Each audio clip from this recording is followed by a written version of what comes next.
अभ्यासक्रम क्लासिक में आपका स्वागत है। तो वीडियो में हम डिस्कस करने वाले हैं एक important theorem that is a finite non zero integral domain is a field. कुछ बेसिक बातें हम समझ लेते हैं इससे पहले कि हम प्रूफ शुरू करें। सबसे पहले इंटीग्रल डोमेन का मतलब समझना जरूरी है।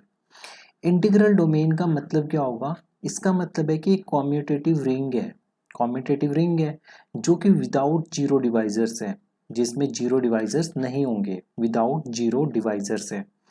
और फील्ड में क्या होगा? फील्ड में आपके पास तीन प्रॉपर्टी सेटिस्फाई करेगी। एक कॉम्यूटेटिव रिंग होगा, एक यूनिटी एलिमेंट होगा और नॉन जीरो एलिमेंट। मैं बहुत केयरफुली देखना, मैं कह रहा हूँ नॉन जीरो एलिमेंट क्या होगा? वो आपके पास यूनिट होगा, मतलब कि उसका मल्टीप्लिकेटिव इनवर्स एग्जिस्ट कर रहा होगा। तो तीन प्रॉपर्टीज है, कॉम्यूटेटिव रिंग, यूनिटी और यूनिट। ठीक है, अब हम इसे पहले एग्जांपल की हेल्प से समझते हैं। एक पैरेलल एग्जांपल क्रिएट करते हैं non finite non zero integral domain का। फाइनाइट इंटीग्रल डोमेन की बात करें तो Z5 हम कंसिडर कर सकते हैं। तो Z5 में कैसे एलिमेंट होंगे? 0 1 2 3 और 4। ठीक है, अब हम अपना प्रूफ कंटिन्यू शुरू करते हैं। प्रूफ मान लेते हैं कि आपके पास R क्या है? R में एलिमेंट्स है A1 A2 up to AN। ये सारे एलिमेंट्स आर में हैं। ये एक इंटीग्रल डोमेन है, R be an integral domain. ये क्या है? एक इंटीग्रल डोमेन है। अब इसमें मान लेते हैं हम विदाउट लॉस ऑफ जनरलिटी कि जो ए वन एलिमेंट है वो क्या होगा? जीरो होगा। ए वन एलिमेंट क्या होगा? जीरो होगा। जैसे इसमें जीरो एलिमेंट है Z5 में, वैसे हमने इसमें ए वन को जीरो कंसिडर कर लिया।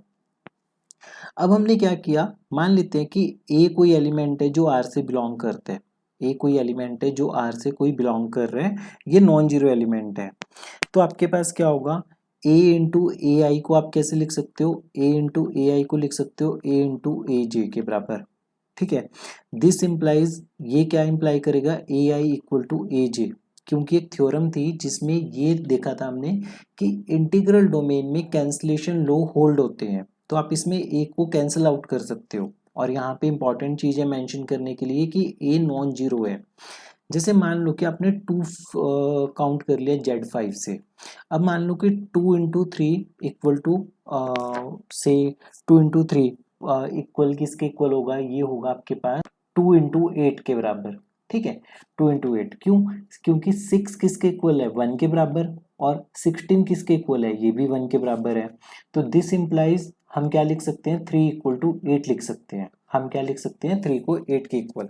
Z5 की बात हो रही है, ये किसकी बात हो रही है? Z5 की बात हो रही है। तो बोलने कहने का मतलब ये है कि अगर हमने R कंसीडर किया ये वाला, जैसे A1 A2 up to AN, इसमें सारे के सारे डिस्टिंक्ट एलिमेंट्स होंगे। जैसे अगर मान लो हमने इसमें A को 2 कंसीडर किया तो इसमें एलिमेंट्स को मल्टीप्लाई करते हैं तो 0 बनेगा, फिर बनेगा 2 बनेगा, फिर बनेगा 4 बनेगा, फिर 2 × 3 6 बनेगा, 6 का मतलब 1 होगा, फिर 2 × 4 8 बनेगा, 8 का मतलब आपके पास 3 होगा।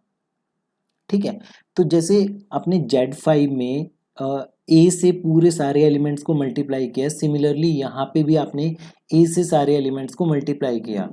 जैसे ये सारे डिस्टिंक्ट आ रहे हैं वैसे ये सारे भी डिस्टिंक्ट एलिमेंट्स होंगे। ये सारे भी क्या होंगे? डिस्टिंक्ट एलिमेंट्स होंगे। अब फाइनली ऐसा होगा ना कि there exist a I belong to R, मतलब कि एक ए आई बिलोंग कर रहे हैं आर से। There exist a I belong to R such that कि ए इंटू ए आई किसके इक्वल हो गया? ये आपके पास निकलेगा ए के बराबर। जैसे देखो, अगर हम इसमें समझे ए इंटू ए आई 2 था, तो देखो ये क्या बना आपके पास? ये ए नॉट का, ये A1 का काम कर रहा है, ये A2 का, ये A3 का, ये A4 का, ये A5 का, और ये A एलिमेंट था। तो A इंटू A2 किसके इक्वल आ गया? ये आ गया आपके पास A के इक्वल। क्यों? 2 × 1 किसके इक्वल आ गया? 2 के इक्वल। तो जो A2 है वो किसका काम कर रहा है? वो काम कर रहा है आइडेंटिटी यूनिटी एलिमेंट का। वो यूनिटी एलिमेंट का काम कर रहे हैं। तो हम डायरेक्ट लिखेंगे यहाँ पे कि जो ए आई है वो क्या होगा? वो होगा यूनिटी एलिमेंट। वो क्या होगा? यूनिटी एलिमेंट होगा आर का। ए आई क्या होगा? यूनिटी एलिमेंट होगा आर का। तो सिर्फ इन्हीं लाइंस के ऊपर आपको लिखना है। ये एग्जाम्पल नहीं लिखना एग्जाम में, ये समझने के लिए कि ए आई यूनिटी एलिमेंट है। अब इंटीग्रल डोमेन में हमें नेक्स्ट चीज जो प्रूफ करनी है वो प्रूफ करना है कि उसका इन्वर्स एग्जिस्ट करना चाहिए हर एलिमेंट का। क्या करना चाहिए? हर एलिमेंट का इन्वर्स एग्जिस्ट करना चाहिए।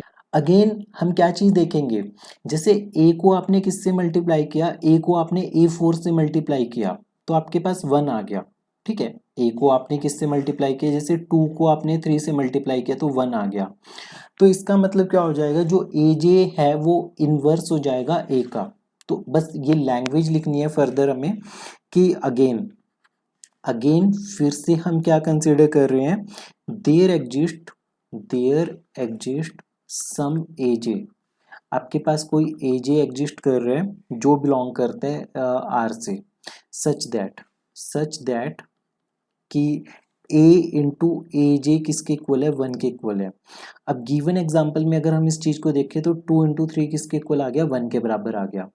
तो दिस इंप्लाइज कि a का इन्वर्स किसके इक्वल हो जाएगा, ए जे के बराबर। तो 2 का इन्वर्स किसके इक्वल होगा, 3 के बराबर होगा। मतलब कि 2 को किस एलिमेंट से मल्टीप्लाई करें कि 1 आए, 3 के साथ।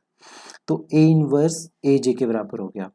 देयरफॉर जो r था, r क्या है, एक कॉम्यूटेटिव रिंग है। r क्या है, कॉम्यूटेटिव रिंग है जिसमें in which every non zero element जिसमें क्या है, in which every non zero element is a unit. Therefore r is a field, most important theorem है जो कि बहुत सारे, अगर आप यूट्यूब पे कोई भी वीडियो पिक करोगे तो आपको सिर्फ ये थ्योरेटिकल पार्ट को एक्सप्लेन किया जाएगा। इस एग्जाम्पल की हेल्प से चीज़ें बहुत इजी बन जाती है, एक पैरेलल इमेज दिखती है आपको। तो होपफुली आपको ये वीडियो अच्छी लगेगी, शेयर कीजिए अपने फ्रेंड्स के साथ और पढ़ते रहिए, प्रैक्टिस करते रहिए अभ्यास कुल के साथ।